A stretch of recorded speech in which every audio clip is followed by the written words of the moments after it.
شفع جانتے کسے کہتے ہیں؟ ایک مائک یہ ہے، آواز صحیح نہیں آ رہی، شفاعت کرو، شفع کرو، ایک مائک اور لگا دو، آواز ٹھیک جائے گی، شفاعت اسے کہتے ہیں۔ اگر پہلا مائک آنا ہے تو یہ شفاعت نہیں ہے، یعنی پہلے کچھ ہونا چاہیے، اس کے ساتھ اگر اس کی بنا پر آپ کی آواز نہیں پہنچ رہی، اس کی بنا پر آپ کو جنت نہیں مل رہی، لیکن ہے آپ کے پاس، آپ اس پہ ایک چیز اور رکھ دیں گے، سفارش رکھیں گے تو آپ کو جاب مل جائے گی، آپ کو جنت مل جائے گی۔ جن کے پاس کچھ بھی نہیں ہے انہیں شفاعت ملے گی؟ انہیں شفاعت نہیں ملے گی۔ اور یہاں جو شفاعت آپ کہہ رہے ہیں کہ میں خدا کو ہی شفیع بنا رہا ہوں، باقی بھی اگر آپ محمد و آل محمد کے پاس جائیں گے شفاعت کے لیے، ان کو بھی خدا نے ہی شفیع بنایا ہے، وہ بھی اللہ ہی کی شفاعت ہے۔ اور شفاعت کا مطلب کیا ہے؟ شفاعت کا مطلب یہ ہے، مثلا فرض کیجئے آپ کسی کا، کیونکہ ہمارا پڑھانے سے تعلق ہے، آپ کسی کا ایگزام لے رہے ہیں اور وہ آپ چاہتے ہیں یہ کسی طرح پاس ہو جائے۔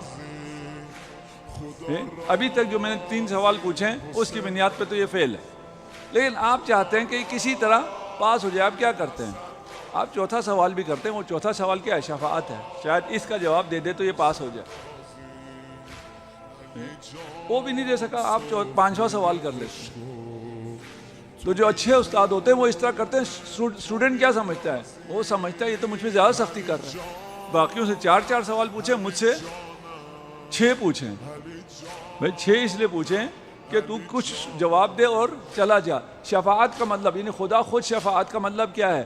یہ اپنے عمل کے مطابق تو جنت نہیں جا سکتا، اگر یہ کچھ کرے کیا مطلب ہے؟ شفاعت طلب کرے، شفاعت کا اہل ہو، شفاعت طلب کرے تو میں اسے شفاعت دے دوں گا۔ شفاعت وہاں کا عمل ہے، یہاں کا عمل ہے؟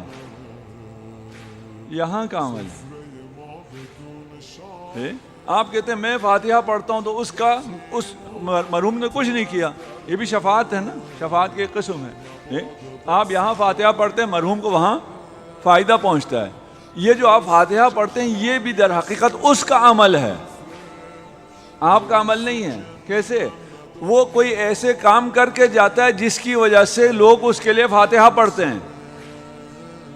اس نے اپنی زندگی میں کچھ ایسا کیا ہوتا ہے جس کی وجہ سے لوگ اس کے لیے فاتحہ پڑھتے ہیں، نہیں تو کہتے ہیں مر گیا مردود، نہ فاتحہ نہ درود۔ خود اس نے اگر یہاں ایسی زندگی کی ہو، وہاں جو آپ کو شفاعت ملے گی وہ یہاں کے عمل کی وجہ سے ملے گی۔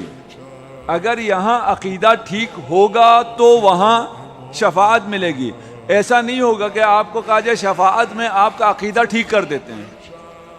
عقیدہ شفاعت سے ٹھیک نہیں ہوتا۔ ٹھیک عقیدے پہ جاؤ گے، عمل میں جو کمی کوتاہی رہ گئی ہے وہ شفاعت سے ٹھیک ہوگی۔